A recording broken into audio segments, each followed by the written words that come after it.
일부 설교하고 예배를 마치고 나니까 어느 분이 물으시더라고요. 목사님, 설교 제목이 뭡니까? 웃자고 한 건데 아무도 안 웃으니까 당황스럽네요. 그래서 2부 때는 한 번 더 강조했더니 묻는 분이 안 계세요. 그래서 한 번 더 소개합니다. 오늘 말씀 제목입니다.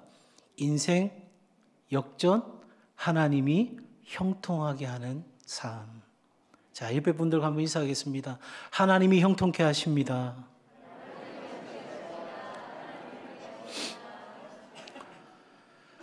설교에 앞서서 한 사람을 소개하려고 합니다. 미혼모의 아들로 태어나 계부에게 폭행을 당하며 불우한 어린 시절을 보냈던 한 남자가 있습니다. 고등학교까지 졸업하고 가정 형편이 어려워서 대학에 진학하지 못한 후에 큰 마음을 품고 사업을 하게 되는데 경제난에 겹쳐서 그 사업마저도 모든 걸 다 잃게 됩니다. 사랑했던 여인이 떠나가고 하나밖에 없는 아들과 졸지에 노숙자 신세가 됩니다.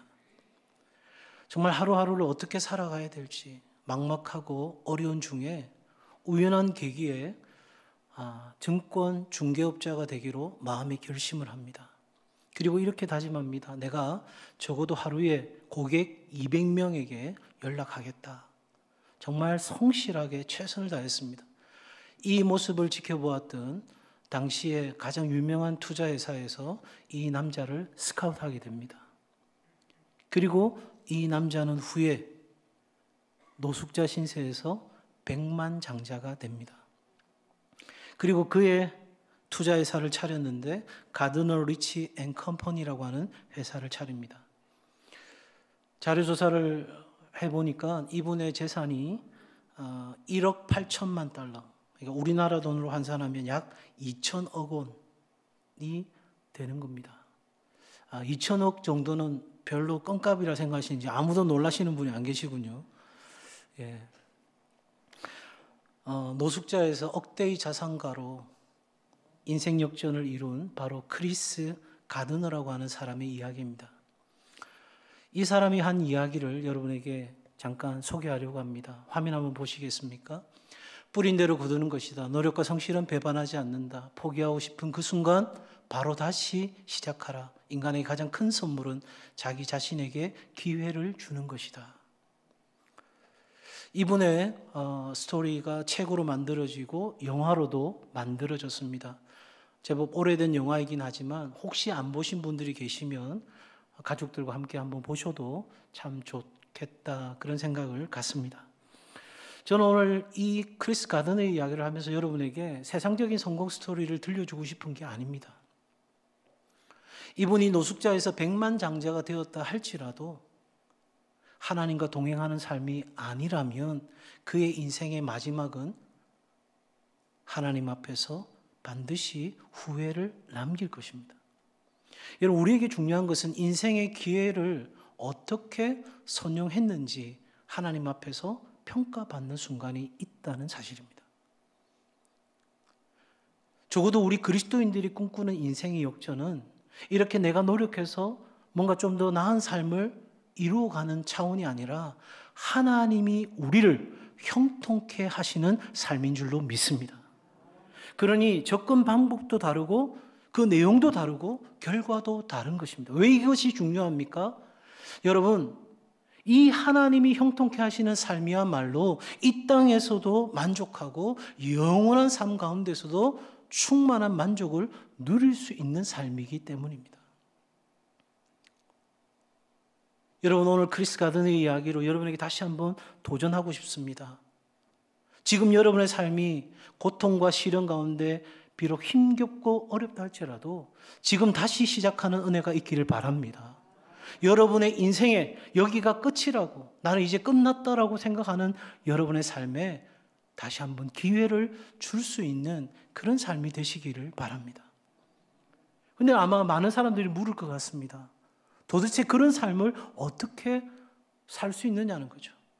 자, 그래, 다시 시작하고 내 자신에게 기회를 주고 새로운 삶을 한번 도전하고 싶은데 어디서부터 어떻게 시작해야 하는 건지, 특별히 하나님이 형통케 하는 삶은 그 세상적인 사람들이 추구해가던 방식이나 과정과는 다른 무언가라면 도대체 어떻게 해야 그런 삶을 살아갈 수 있을까? 저는 오늘 요셉의 일생을 통해서 여러분과 함께 우리의 삶의 자리가 비록 어렵다 할지라도 인생의 역전, 하나님이 형통케 하시는 삶을 살아가는 그 놀라운 비밀을 발견할 수 있기를 바랍니다. 첫 번째입니다. 우리 같이 읽습니다. 시작. 여러분 성경 구절 한 곳 더 소개합니다. 창세기 45장 5절의 말씀입니다. 같이 읽습니다. 시작. 당신들이 나를 이곳에 팔았다고 해서 근심하지 마소서, 한탄하지 마소서. 하나님이 생명을 구원하시려고 나를 당신들보다 먼저 보내셨나이다. 아멘. 한 곳 더 소개합니다. 창세기 50장 20절의 말씀입니다. 시작. 당신들은 나를 해하려 하였으나 하나님은 그것을 선으로 바꾸사 오늘과 같이 많은 백성의 생명을 구원하게 하시려 하셨나니. 아멘. 여러분, 요셉은 자기의 삶을 말하면서 이렇게 이야기합니다. 하나님이 하셨다는 거예요. 누가 하셨다고요? 하나님이 하셨다는 겁니다. 내가 그렇게 산 것도 아니고 내 삶의 상황들이 나를 그렇게 이끌어 간 것도 아니고 내 지난날의 모든 삶의 걸음걸음마다 기쁠 때나 슬플 때나 억울할 때나 원망과 불평이 터져 나올 때나 어떤 순간에도 누가?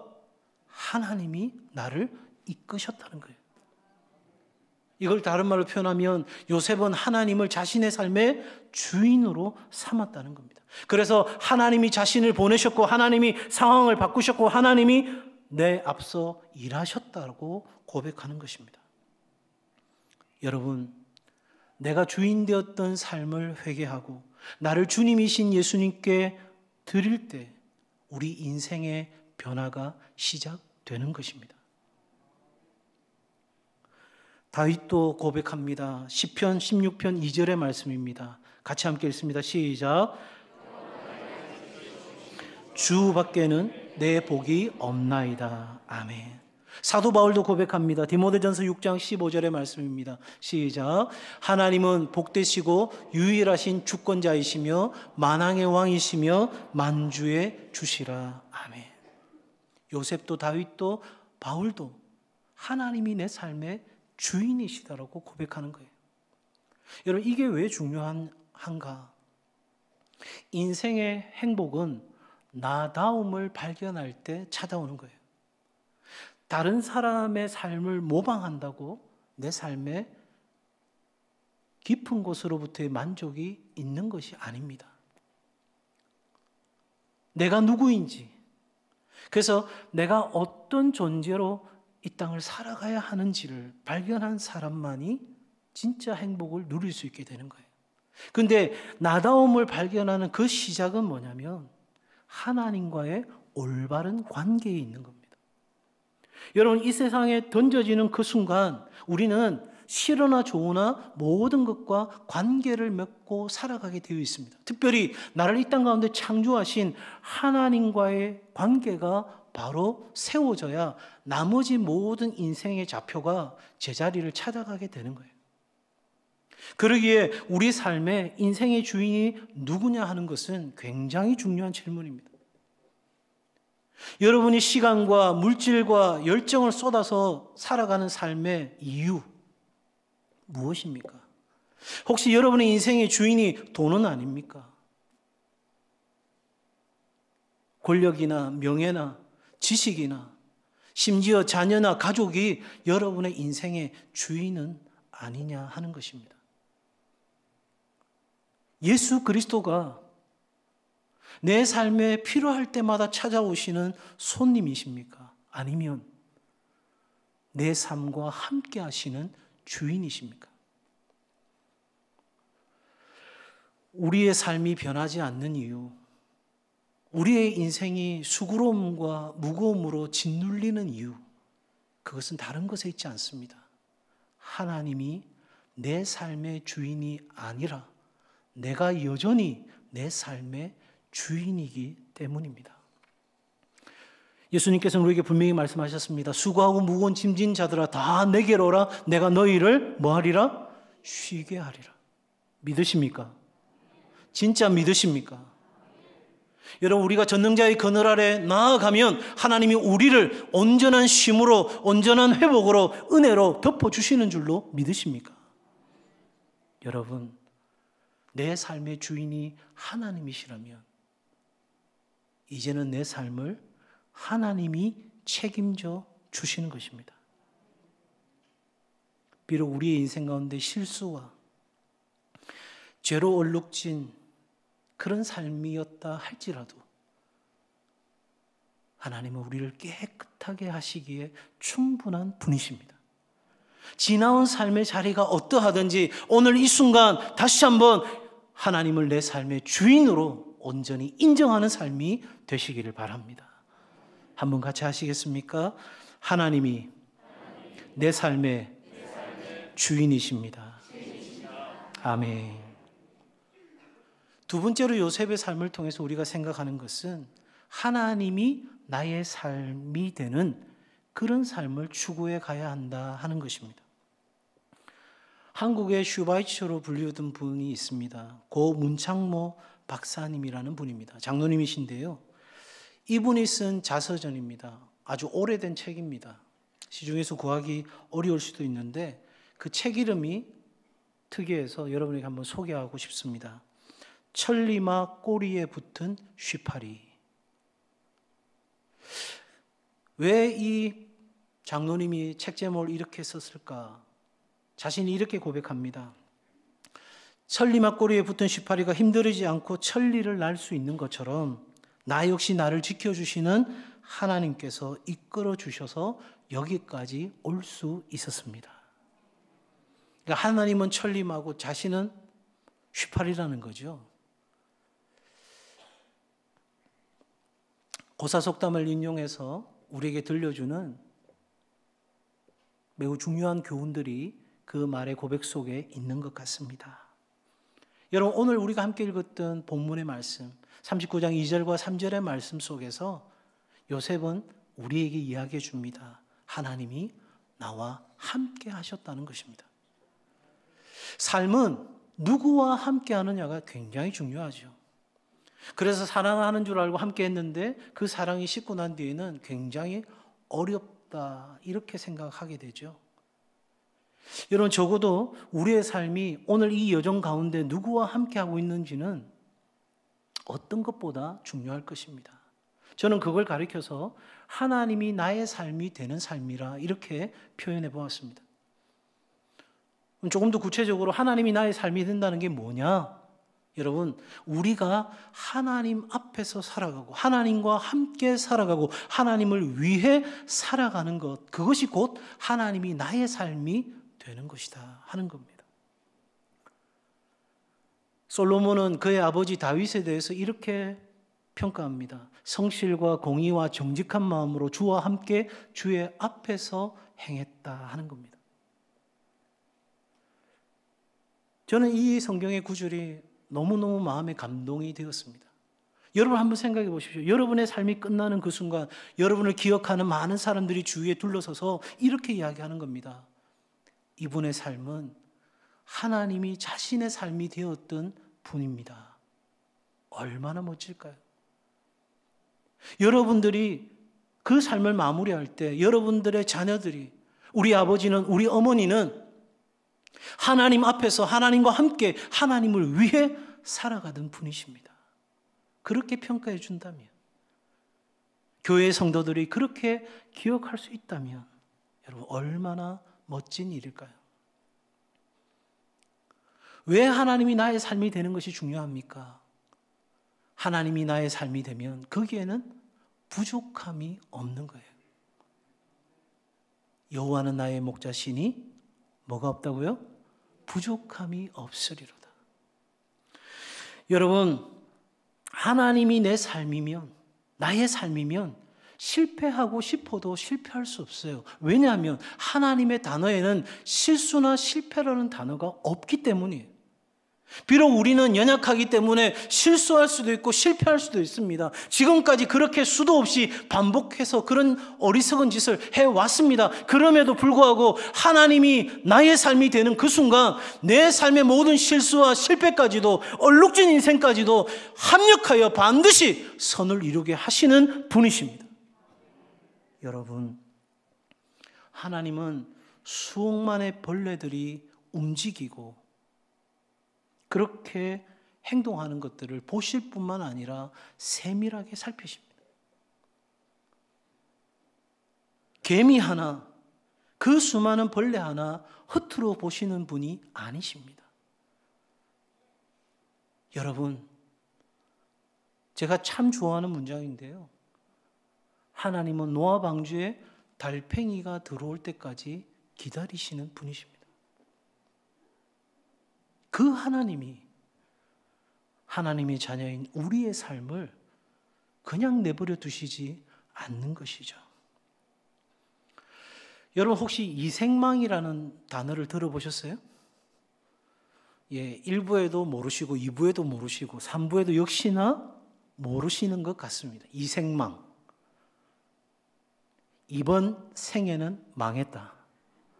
예. 젊은이들 사이에 스펙을 갖추고 아무리 노력해도 뭔가 변화될 수 있는 여지가 없는 이 생애를 경험하면서 이 생망, 이번 생애는 망했다. 지금 우리의 현실이 이 생망일 줄은 몰라도 하나님이 나의 삶이 되는 그 순간 우리의 인생은 은혜가 되고 감사가 되고 복이 되는 줄로 믿습니다. 그게 우리 인생인 거예요.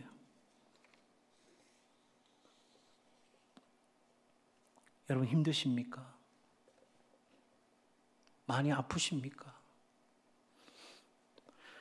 여러분을 괴롭히는 사람 때문에 어찌할 바를 모르시겠습니까? 오랜 시간 동안 준비하고 노력했는데 마음대로 안 돼요. 두 손 두 발 다 든 채로 그렇게 하나님 앞에 절망하고 계십니까?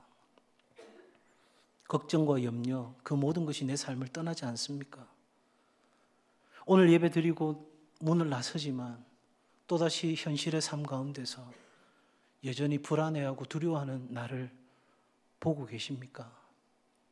그렇다면 바라기는 하나님이 여러분의 삶이 될 수 있기를 바랍니다. 그때에 문제 덩어리가 복 덩어리가 되는 줄 믿습니다. 여러분 감리교 창시자 요한 웨슬리는 임종시에 이렇게 고백합니다. 나의 88년 생애 중 최고의 행복은 하나님이 나와 함께 하신 것입니다.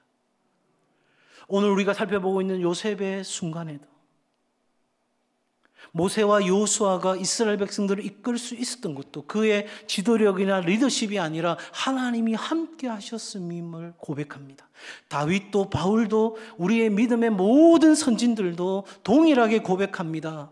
하나님이 나의 삶이 되어 주셨기에 나는 살 수 있었고 나는 사명을 감당할 수 있었습니다. 여러분, 이 삶은 그냥 살아가니까 하나님이 저절로 이렇게 함께 하신 삶이 아니었습니다. 우리가 아는 것처럼 요셉은 하나님이 나와 함께 하신다는 것이 도무지 느껴지지 않는, 인정되지 않는 그 삶의 순간에도, 여러분 오늘 우리가 함께 읽었던 그 본문이 그런 내용입니다.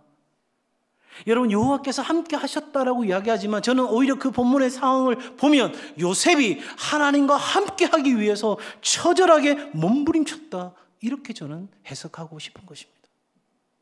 성도 여러분, 하나님은 폭풍 가운데도, 질병과 기근과 전쟁 가운데도, 홍수 가운데도, 어떤 어려운 상황 가운데서도 우리와 함께 하시는 분이십니다. 그 풍랑이 있는 바다에 빠져 허우적거리는 베드로가 부르짖을 때에 손을 내밀어 즉시로 건지신 것처럼 하나님은 우리와 함께 하심으로 하나님이 나의 삶이 되는 그 순간 전적으로 우리를 안아주시고 채워주시고 돌보시는 좋으신 하나님이십니다. 한번 따라해 주시겠습니까? 하나님이 나와 함께 하십니다. 아멘. 세 번째로 우리가 이 요셉의 삶을 통해서 기억해야 할 것은 하나님의 선하심에 대한 절대 신뢰, 절대 믿음을 가지는 것입니다. 시편 34편 8절의 말씀입니다. 같이 읽겠습니다. 시작.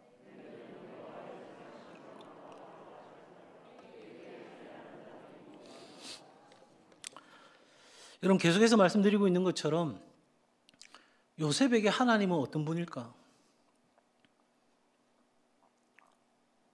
저보고 요셉처럼 살 수 있냐 이렇게 물어보면 솔직한 고백은 나 그렇게 못 살 것 같아요 이렇게 이야기할 것 같아요. 한번 생각해 보세요. 형제들이 자기를 죽이려고 합니다. 죽이려고 흉내내는 게 아니라 진짜 죽이려고 합니다. 그러다가 죽이는 것보다는 파는 게 좋겠다 싶어서 형제들이 값을 주고 팝니다. 어디 그뿐입니까? 하나님을 믿는 믿음으로 견디면서 자신이 주어진 그 조직 안에서 성실하게 최선을 다합니다. 그런데 돌아온 건 뭡니까? 몹쓸 짓을 했다고 그렇게 누명을 씌워서 감옥에 보내버립니다.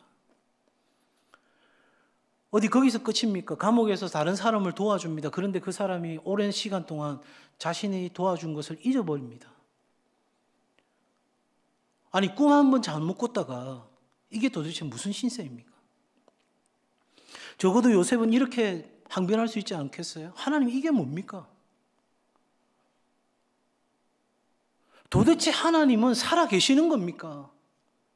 정말 하나님은 선하십니까?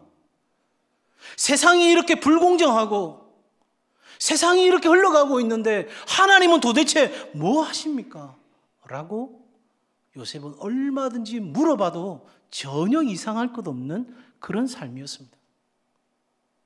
그런 요셉이 한 가지 흔들림 없이 가졌던 고백은 하나님은 선하시다는 겁니다. 하나님은 선하시다는 것입니다. 어떻게 그걸 확인할 수 있냐고요? 하나님을 신뢰하는 사람은, 거기에 대한 절대 신뢰를 갖고 있는 사람은 절대 순종하게 되어 있습니다. 사도 바울은 우리에게 이야기합니다. 약한 것을 자랑하라고요? 정말 모순되지 않아요? 우리가 더 많이 갖고 더 강해지고 더 많은 걸 할 수 있는 능력이 우리에게 있어야 세상을 이길 것 같은데 사도 바울은 오히려 우리가 약한 것을 자랑하라는 겁니다. 왜입니까? 하나님이 선하시기 때문입니다. 선하신 하나님이 무엇을 하시는데요? 우리의 부족함을 풍성함으로 바꾸시는 분이십니다. 예수님 분명히 말씀하셨죠. 내가 너에게 온 것은 생명을 얻게 하고 더 풍성케 하려 함이니라. 요셉도 우리가 앞서 읽었던 성경의 내용 속에서 당신들이 나를 해하려 했지만 하나님은 그 모든 것을 바꾸셨다는 겁니다. 여호와 이레의 신실하신 하나님, 그 선하신 하나님이 내 믿음대로 역사해 주셨다는 고백입니다. 여러분, 이 하나님의 선하심에 대한 고백이 왜 그렇게 중요할까? 찰스 스펄전 목사님의 이야기로 여러분에게 한번 소개해 드립니다. 혹시 저하고 닮았습니까? 예, 거의 웃음이 비웃음 비슷한 것 같은데, 예. 이 찰스 스펄전 목사님이 하신 말씀입니다. 이렇게 이야기합니다. 악한 일이 닥쳐도 하나님을 신뢰하는 것에 대해서, 선하심을 신뢰하는 것에 대해서 이렇게 이야기합니다. 다른 사람들이 우리에게 악을 행해도 그런 일은 우리에게 하나님께 더욱 감사할 수 있는 마음을 갖게 할 뿐이다. 왜냐하면 하나님께서 선하시기 때문이다. 우리가 선하지 못하다는 사실을 의식할 때도 더욱더 하나님을 공경하며 그분의 선하심을 찬양해야 한다. 우리는 한순간이라도 하나님의 선하심을 의심해서는 안 된다. 다른 것은 의심할 수 있어도 하나님이 선하시다는 사실만큼은 결코 의심의 여지를 남기지 않는다. 하나님의 섭리는 다양하지만 그분의 본성은 언제나 동일하다. 제법 긴 내용이어가지고 좋은 말인 것 같은데 무슨 말이야? 이러실 것 같아서 실제로 이 하나님의 선하심을 믿고 산 한 분을 더 소개합니다. 코리텐 붐이라고 하는 여사입니다. 이분이 이렇게 이야기합니다. 하나님이 얼마나 선하신지 교회 소풍을 위해 비가 오지 않기를 기도했더니 이렇게 좋은 날씨를 주셨네. 물론 하나님은 좋은 날씨를 주셔서 선하시다. 그러나 하나님께서 내 동생 베시가 독일 포로 수용소에서 내가 보는 앞에서 굶어 죽는 것을 허락하셨을 때도 하나님은 여전히 선하시다. 제가 이럴 줄 알았어요. 1부, 2부 때도 이때 아멘이 안 나오더라고요. 여러분, 소풍 가는데 좋은 날 주신 것만이 아멘이 아니라 도무지 받아들일 수 없는 이 고통과 절망과 이해될 수 없는 상황 가운데서 내가 답이라고 생각했던 것이 전혀 답이 아닌 것처럼 느껴지는 순간에도, 내가 그렇게 신실하게 의지했던 하나님이 나를 외면하시는 그 순간에도 하나님은 선하십니다. 하나님은 선하십니다. 여러분, 내 삶의 상황이 정말 속된 말로 개떡 같아도 하나님이 불의하시냐? 결코 그럴 수 없느니라. 여러분, 이 하나님의 선하심만이 불의한 세상을 감당할 수 있게 하는 능력이 되는 줄로 믿습니다. 기회가 평등하지 못하고 과정이 공정하지 못하고 결과가 정의롭지 못한 세상을 우리가 산다 할지라도 이 하나님의 선하심을 붙들고 나아갈 때 우리는 반드시 이 세상 가운데서 승리하게 될 줄로 믿습니다. 하나님께서는 혼돈을, 질서를, 악으로부터 선을, 불안으로부터 평화를 우리에게 주시는 분이십니다. 지금 여러분의 삶이 위기의 순간, 고통과 시련의 순간이라면 이 하나님의 선하심을 여러분의 인생의 나침반으로 삼으시기를 바랍니다. 성도 여러분, 이렇게 살아가는 사람은 세상을 보는 관점이 다릅니다. 이런 말이 있습니다. 팩트보다 더 중요한 것은 팩트를 보는 관점이다. 태풍이 몰아쳐서 사과 농사를 지었는데 사과가 다 떨어졌습니다. 어떤 사람은 이렇게 이야기합니다. 야, 사과가 90%가 떨어졌네. 어떤 사람은 또 이야기합니다. 건강한 10%의 사과가 있어. 저는 여기 하나를 더 붙이고 싶습니다. 긍정적인 프레임으로 내 삶을 바라보는 것도 중요하지만 정말 중요한 것은 하나님의 관점으로 내 삶을 바라보는 겁니다. 그렇게 되면 근심과 한탄이 끝이 나고 새로운 삶이, 새로운 세상이, 새로운 지평이 우리의 삶 가운데 열리는 것입니다. 더 나아가서 하나님은 우리에게 장래의 은혜를 준비하고 계십니다.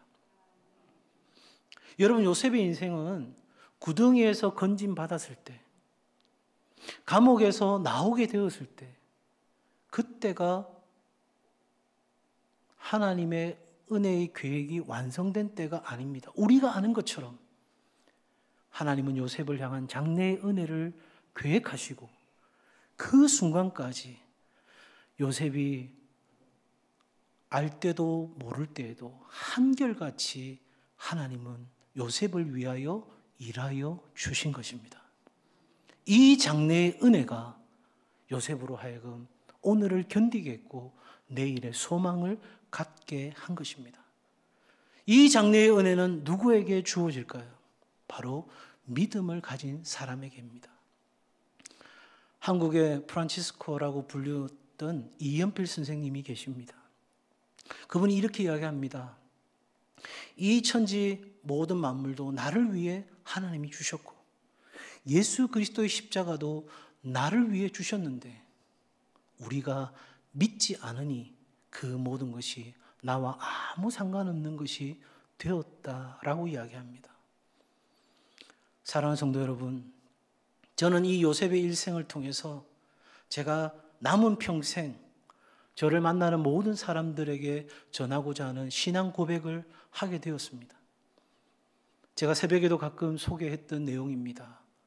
저는 만나는 모든 분들에게 이 말씀을 전할 것이고, 그리고 함께하는 성도들이 이 말씀을 믿음으로 하나님이 형통케 하는 삶을 살았으면 좋겠습니다. 그 내용은 다름이 아닙니다. 하나님은 살아계십니다. 하나님은 살아계십니다. 그 하나님은 선하십니다. 하나님이 나를 사랑하십니다. 잊지 않으시고 포기치 않으시고 끝까지 사랑하십니다. 그렇게 나를 사랑하시는 하나님이 언제나 나와 함께 하십니다. 그리고 나를 위해 여전히 일하고 계십니다.